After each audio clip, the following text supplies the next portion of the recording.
If you've seen my latest Destiny 2 video, you already know I care a stupid amount about sandbox balance. A marathon is Bungie's chance to actually get that right, but it is in an extraction shooter. However, I must say, Marathon is actually looking on track, because this new Runner Shell video from Bungie made that pretty clear. But it also reminded me of the exact Destiny mistakes that could still kill this game if they repeat them. So in this video, I'm going to break down what Bungie is absolutely nailing with Marathon, using this new dev video you're watching right now, and then we're going to talk about the Destiny 2 problems they cannot bring over. Because if Bungie does, Marathon is cooked even before it launches. So if you've been burnt by Destiny's FOMO, balance swings, or live service grinds, this one is for you. So for quick context, Bungie just dropped this Runner Shells dev insight for Marathon, this video you're looking at right now. So they're basically showing us the soul of the game, the Runner Shells, the archetypes, the customization layers, and how you can express yourself through different playstyles. And to be honest, the vision looks good.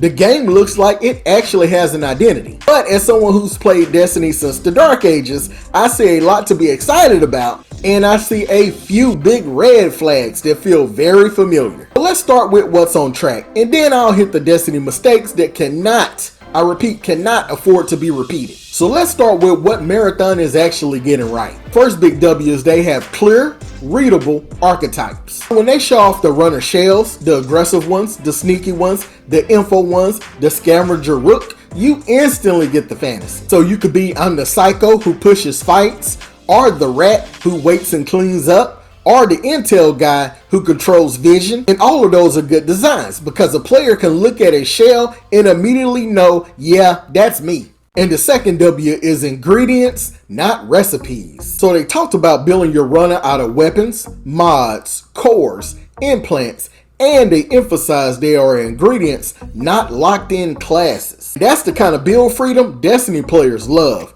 You're not locked into a Titan, Warlock, Hunter style kits. You can actually experiment, mix archetypes, and make something that feels like uniquely yours. And for an extraction shooter, oh my god, that's huge. Your build isn't just a loadout, it's your identity and your risks. And the third W is that they're leaning into social tension on purpose. So when they talk about Rook as a moral tension, the guy who shows up late, cleans up fights, loots the bodies, that tells me they understand what makes extraction games spicy. And it's not just shooting AI, it's the mind games between players, the rats, the opportunists, the psychos, the teams that's overextended. That's exactly the right space for Marathon to live in. And finally, I'm just gonna keep it real. This looks like an actual gameplay system pitch, not just a CGI hype trailer. Because we're seeing shells, UI, some real plays. You can imagine yourself in these situations. That alone puts Marathon ahead of a lot of live service reveals. But here's where my Destiny brain starts screaming. We've seen some of this before, and we know how it could go wrong. So here are the Destiny mistakes that cannot be repeated. Destiny, every time Bungie adds more mods, more fragments, more exotics, more subclass branches, the balance got harder. And because Destiny is a PvE first, with PvP kind of strapped to the side, they spent years chasing their tails on ability spam, special weapon dominance, power creep. You know the drill. Now take that problem and drop it into a pure PvP extraction game. So if these Runner Shells, weapons, cores, and implants are not tightly controlled, you're gonna get one or two god meta builds that just invalidate everything else, and broken synergy stacks that feel literally unkillable. And what's worse, you're gonna get casual players who die without understanding what just happened to them. And in an extraction game, that's not just annoying, that's the type of fuel that will literally just make people uninstall your game, because the player is thinking, hey, I just lost my gear because some busted combo deleted me from across the map before I could react, and there's no counterplay. I'm not motivated to get better, I'm done. So yeah, freedom is great, build crafting is great, but Bungie knows this better than anybody. Too much freedom with no guardrails turns into Reddit screaming for nerfs every week. And Marathon simply cannot become Destiny 2's balance patch notes extraction edition. And mistake number 2 is terrible readability and visual noise. Now see, Destiny 2 is gorgeous, sometimes to its own detriment. You've got particle effects, abilities, supers, exotic prockings, numbers everywhere. And in PvP, that often means you die in a super VFX and sound. Let's imagine that inside Marathon, where every fight can cost you your run. If I can't instantly read what shell I'm fighting, what threat that shell represents, roughly what they're capable of, and all the customization becomes noise, not depth.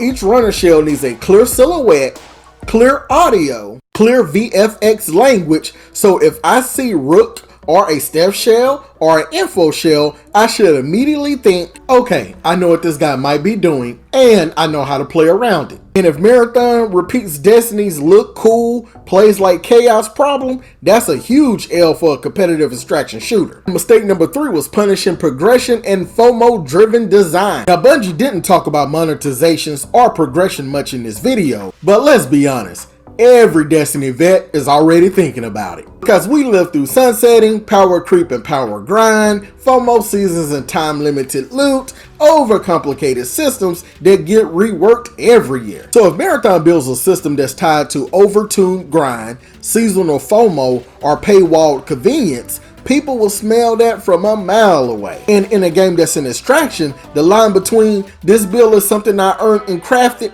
versus this build is something I paid for to fast track the grind because I'm burnt out is everything. Marathon cannot launch with Destiny's worst habits baked in. The FOMO, the fear of missing the right seasons, or feeling like your time is getting invalidated every few months. So yeah, right now the vision looks clean. But the second they start talking about how you have to unlock these shells, how you have to earn or lose implants, how the economy works, that's where we'll see if Bungie really learned these lessons from Destiny, or if we're doing it all over again. But now let me tell you how Bungie can actually stick this landing. So let's say I'm sitting in Bungie's shoes and I'm looking at this exact video. This is exactly how I would lock in to avoid those mistakes. So number 1, I would hard guardrails on build crafting. Now you let players be creative, but put strict limits on how many times you can stack certain effects, how extreme damage, regen, or mobility can get, and how much information a single build could give you. You want strong builds, but not broken ones. Because you want variety, not use this or you're trolling. The second thing you want is clarity over spectacle.